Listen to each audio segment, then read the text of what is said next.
Quelqu'un qui rentre dans une choule, il essaie de récolter un minyan, il n'y a pas beaucoup de monde.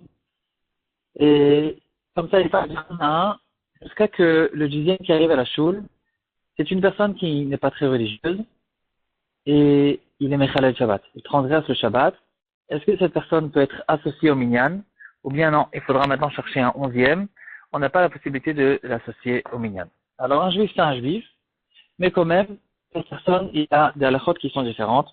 Par exemple, on retrouve notre DAF, on reçoit des korbanot, même des juifs qui sont très loin de la Torah, qui font des averot, mis à part celui qui est moumar l'avodazara, c'est-à-dire une personne qui transgresse l'interdiction d'Avodazara, il est complètement, comme on appelle à côté de la plaque.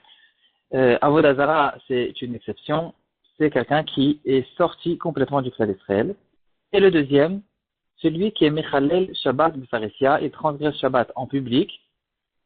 Et cette personne aussi, c'est une personne qui est considérée comme un goy, et on ne peut pas recevoir son korban. D'ailleurs, à propos des korbanot, on reçoit des korbanot des goyim, comme on le voit aussi dans notre souvia, on reçoit que des holot, et pas des shlamim. En tout cas, lui, on ne reçoit pas du tout des korbanot de cette personne, jusqu'à qu'il fasse tshuva.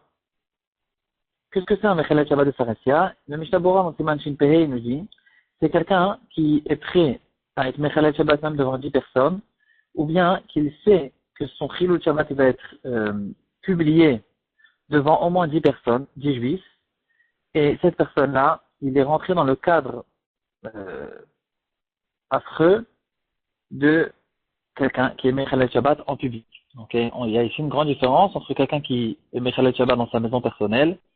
C'est extrêmement grave, il fait d'avérotes qui il risque le karet, mais celui qui fait donc, il a aussi le Shabbat, il a le Shem, ça veut dire qu'il s'en fiche complètement de tout ce qui se passe autour de la Yahadout, et cette personne, il est sorti du clan d'Israël.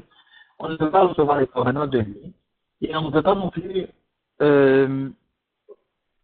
s'appuyer sur sa shrita. S'il fait une shrita, c'est comme une shrita d'un goy, et cette personne, il n'est pas soul pour la shrita, on ne peut pas manger de la viande qu'il a shrité. Qu'est-ce qu'il en est maintenant de l'additionner, de l'associer au minyan? Là-dessus, on a un Mishnah Bora. Mishnah Bora dans Simanunhe, Sif Katan Memba avait dit au nom du prix Megadim que toute personne, même s'il fait d'Averot, l'été avon, ça veut dire son Yitzhara il est plus fort que lui, il n'arrive pas à se renforcer contre ses instincts et il fait des Averot, pas parce qu'il est anti, pas parce qu'il est contre la Torah. Alors, cette personne, on peut l'associer au minyan. On raconte que chez le Rav de Briska Yerushalayim, souvent, il manquait le minyan, il descendait dans la rue et il prenait même des gens qui étaient en chemin pour aller au cinéma qui se trouvait en face de sa maison, les invitait les gens et il les rentrait au minyan. Par contre, une personne, même s'il fait une seule avéra, s'il l'a fait sous forme de léachis, c'est-à-dire il fait exprès de faire sa avérote, même dans le cas où il n'a aucun profit personnel à la faire, ou bien que cette personne, il fait Avodazara et aussi le fameux Mechalel Shabbat en public, cette personne, il est considéré comme un goy et il ne peut pas être associé au minyan. Comme ça, le Mishnah Bora. Dans le Shut Melamed Leoïd, il essaie un petit peu d'alléger ce sage. Il dit aussi que la halakha elle est qu'on ne peut pas l'associer au minyan, mais il ramène aussi qu'il y a d'autres avis. Et il y a certains qui pensent que on peut l'associer au minyan, et celui qui le fait, il a sur quoi s'appuyer, surtout dans le cas où ça risque d'écarter. Si ça risque de l'écarter, il voit qu'on est en train de chercher un onzième, ça peut lui faire une grosse honte, et ça va l'écarter du chemin de la Torah, s'il y a une possibilité qu'il fasse tchouva. Alors on fera quand même plus attention à ça, que de faire notre sénat de minyan. En plus de ça, il y a un autre paramètre qui peut rentrer ici, c'est le système qui s'appelle Tinok Shenishba. On en a qui n'a eu aucune occasion de connaître le judaïsme.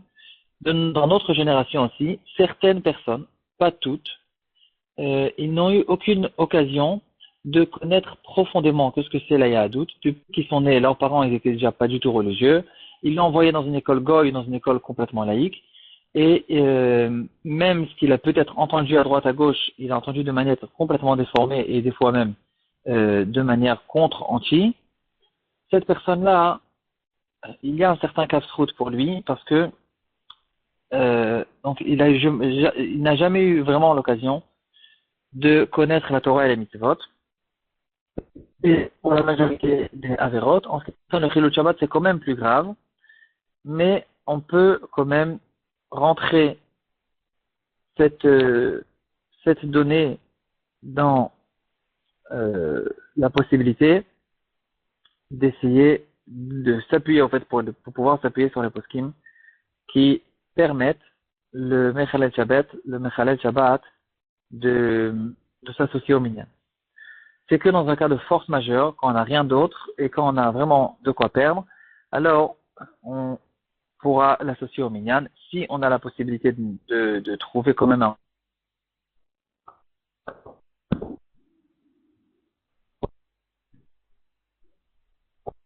Bon, on peut essayer de contourner le problème, il ne va pas se vexer, il ne va pas remarquer, et donc dans ce cas-là, on fera vraiment tout pour essayer de ne pas le faire monter à la Torah tant qu'il n'a pas fait tchouva. Il y a même ceux qui sont encore plus mahmir que le Mishnah Bora. On retrouve dans le tchouva d'Ivrei David, qui dit que toute personne qui fait des avérotes, que d'après la Torah, le bet et din sont censés le mettre en idouille, alors une personne qui est en idouille en quarantaine, on ne peut pas l'associer au minyan. Alors malgré qu'aujourd'hui, le bet din n'a plus les forces vraiment de faire les nidouim, comme il y avait à l'époque dans toutes les générations. On peut ouvrir les livres de notes depuis le Maroc jusqu'en Pologne, de partout. Sur chaque petite chose, des choses qui nous ont l'air à nos yeux très petites, il y a les takanotes que les communautés ont fait, et sur chaque chose, on mettait des nidouilles. C'était la chose la plus forte des communautés pour garder l'entièreté du clan d'Israël dans sa gloire, dans sa que tout le monde soit Shomrei Torah Mitzvot comme tout le monde y était jusqu'à il y a 150 ans.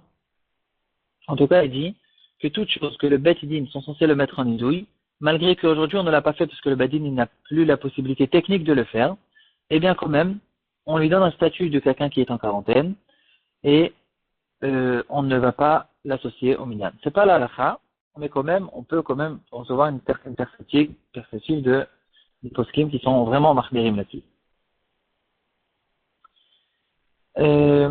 Quelqu'un qui est Mechalel Shabbat du Pharassia, bien sûr que c'est quelqu'un, on sait clairement qu'il le fait.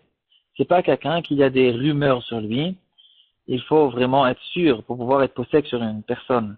Quelque chose de tellement grave, il faut qu'on soit sûr à 100% que pour de vrai, c'est quelqu'un qui fait un Chilul Shabbat, même devant 10 personnes du Klal Israël. Voilà.